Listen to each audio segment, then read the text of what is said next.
हरकत वाले हुरूफ है ना, ये हुरूफ हरकत किसे कहते हैं? ज़बर ज़ेर पेश, क्योंकि यहाँ ज़बर कहीं ज़ेर कहीं पेश लगा हुआ है। ठीक, यहाँ भी दे दिया ज़बर कहाँ होता है, ऊपर की नीचे? ऊपर। तो यहाँ पे दे दिए इसका पहचान, ज़ेर पेश ऊपर। तो इसमें मेरा क्या लिखा है, काफ साकिन भी दिया हुआ है।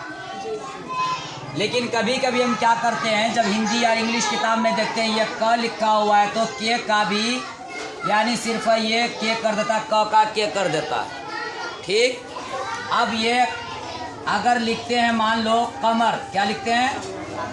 कमर, बड़ी काफ वाला कमर, तो क्या ये के करके और के का क्या होता है, ये के कर दिया और ये एम कर दिया, ये आर कर दिया, क्या कमर हो गया? नहीं हुआ ना। तो इसलिए यहाँ पर पहचानेंगे। और कल का जो मेरा क्लास था, बड़ी काफ छोटी काफ कहाँ से कौन सा हर्फ कैसे निकलता है उस तरीके से लिखेंगे, नहीं तो मेरा क्या होता है, मीनिंग गलत हो जाता है। तो हम कमर कैसे लिखेंगे? क्यू ए भी कर सकते हैं या Q U A M A R Qamar, या Q A M A R Qamar. तो बड़ी काफ और मीम और रा कमर, यानी काफ ज़बर का, मीम रा ज़बर मर, कमर, वही है ये भी कमर। तो मेन कहने का मतलब ये है कि ज़बर को पहचानना है, ज़ेर को पहचानना है, पेश को पहचानना है और जज़म को पहचानना है। ठीक, काफ पर अगर जज़्म हो तो सिर्फ के करेंगे, या बड़ी काफ हो तो सिर्फ क्यू करेंगे। समझ में आ रहा है ना। और काफ पर ज़बर हो तो एक करेंगे, जैसे ज़बर का काम एक करता है। काफ पर ज़बर भी हो और अलिफ भी हो, ज़बर भी हो और अलिफ भी हो, तो हम डबल ए का काम करेंगे। जैसे काम लिखते हैं, क्या लिखते हैं? काम। तो हिंदी में क्या लिखते हैं? क का तो के हो गया। ठीक, और उसके बाद अगर के अगर पहले आता है, क अगर पहले आए तो ज़बर वाला हो गया। तो यहाँ पर डबल ए, देखो का क्या है, देखो तो का है ना, तो डायरेक्ट कर लो का। और मीम साकिन है, क्या है, तो एम कर लेंगे काम। तो क आकार और ये म काम। समझ में आ रहा है ना। लेकिन कभी कभी बोलोगे कि ये राम हो गया जी, नाउन है, नाउन है। किसी का नाम अगर राम बोलेंगे, नाम है, रम तो नाम नहीं है, रैम तो नहीं, रैम तो एक जगह है, कंप्यूटर का एक पार्ट है, रैम हिस्सा ये है। ठीक, रैम रोम जगह बोलते हैं, इतना स्पेस खाली है, इतना ये इतना रैम है, इतना रोम है। वो मोबाइल या कंप्यूटर कोई भी इसका ये होता है। रैम भी पढ़ सकते हैं, रम भी पढ़ सकते हैं इसको।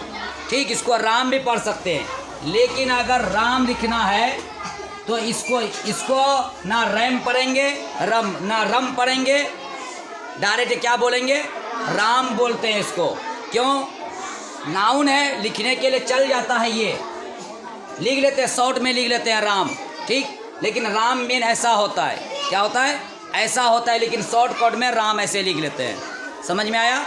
तो नाउन है, चलता है, रम तो नहीं किसी का नाम है, रैम तो किसी का नाम नहीं है, राम है यानी व्यक्ति का नाम। तो राम है तो राम ऐसे चल जाएगा, इसलिए मेन ये होता है। तो इसको पहचानना है, काफ अलिफ है ना, का है ये, का और ये की है, काफ पे जेर है, की के आई है, की, जल्दी बोल रहा है, की, काफ जेर की, जेर की आवाज़ नीचे को जाती है ना, और जल्दी पर आ जाता है, जल्दी। जैसे कलीमा, काफ पर भी ज़बर जेर पेश को जल्दी पर है, मारूफ पर है, मजहूल आवाज़ से बचे। कलीमा रदीफ़ा, तो यहाँ भी क्या बोलना है, की नहीं बोलना है, की है ना, किल, काफ लाम जेर किल नहीं, कील और किल में अंतर होता है। अब देखो यहाँ पर काफ या ज़ेर की, इसको खींच के बोलना, के डबल ई की, और ये की का ये दुर्गी है ना, की, कु, के यू है कु, ये हर्सो है कु, है ना। यहाँ पेश भी है और वाव पर जज़म भी है, खींच के पढ़ना है इसको। क्या पढ़ना है? खींच कर, कु कु कु, के के के, कै कै कै, को को, कौ कौ कौ, कन कन कन, कह कह कह। अक्सर बच्चे बोलते हैं कंधा लिखिए सर, कंधा। क्या? कंधा।